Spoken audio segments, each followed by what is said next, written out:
I don't think he was beating the drum on Sam Howell. Like, the answer would be Sam Howell as your backup. Hmm. I don't think that, O'Connell was like, what? I got a job to do over here. I can't go out and get a quarterback too. And there's also stories, obviously, and I believe them. It's of him kind of not being able to, like, he didn't do the best job when it came to like the Daniel Jones, like, getting Daniel Jones here, not only, I guess, with the offer, but like trying to work that deal. And there's just, I can see it. I can see it.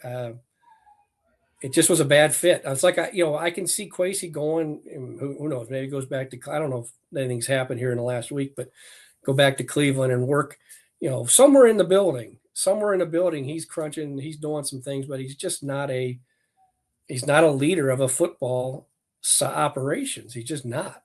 Hmm. There have been, since the firing came down, there's been some rumors / reporting of infighting between perhaps Brian Flores and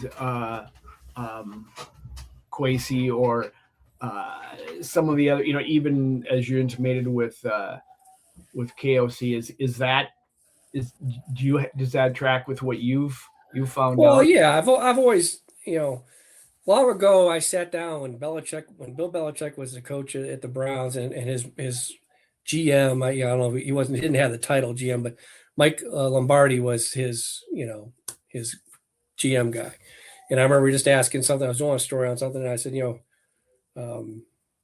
something about like what happens whenever you guys disagree, or and they kind of laughed and said, oh, what do you mean disagree? We're on the same page all the time.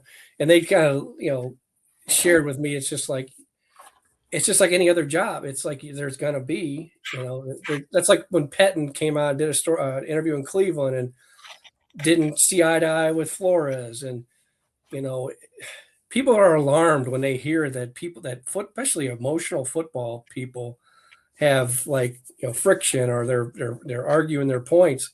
It's just like any other profession. In fact, we probably in our jobs, or for you being the retired mogul that you are, you former jobs, there's infighting all over the place. And yeah, I don't see Flores and Kwesi meshing at all in meetings at all. Two totally different personalities, football, analytics.